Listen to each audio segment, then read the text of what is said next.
So Nintendo, this is not about the Nintendo Switch or anything else. Nintendo America took Arizona couple, Jacob and Kristen Mafias to court for operating ROM sites called WorldRoms.com and WorldRetro.co. The couple made the copyright trademark and first have it all in Nintendo $14 million. And this is what they were doing. They were registered under Mafia's designs and offered pirated versions of many games from Nintendo's old areas. Nintendo.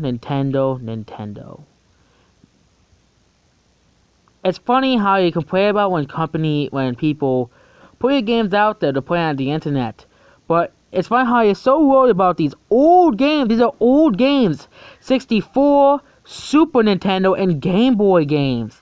But instead, you won't release them on the Switch. You won't release them on the Switch at all. You don't.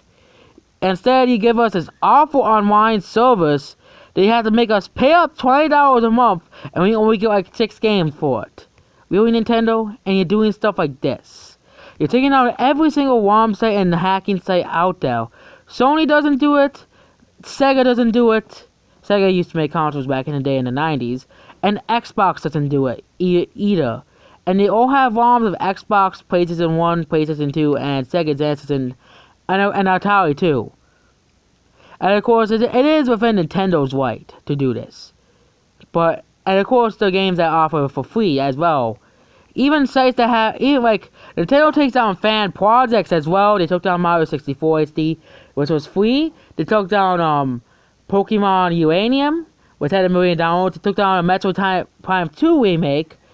And they're taking down all these ROM sites. But I know World ROMs is paying people to play these games.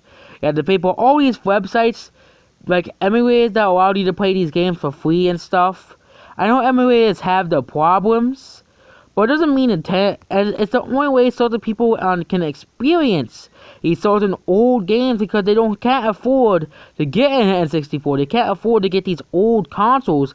And another nail to the coffin is Nintendo's closing the Wii store. So anyone who wants to get a Wii, which Wii's are still cheap, you can't pay anymore. You can't get these games anymore. You have to get N64 or else. You have to get a Super Nintendo or else. Same thing with the Wii U. You have to, Wii U is very expensive, so so Nintendo Switch is the only console that can have games, but you can't get these games for the Nintendo Switch. So Nintendo,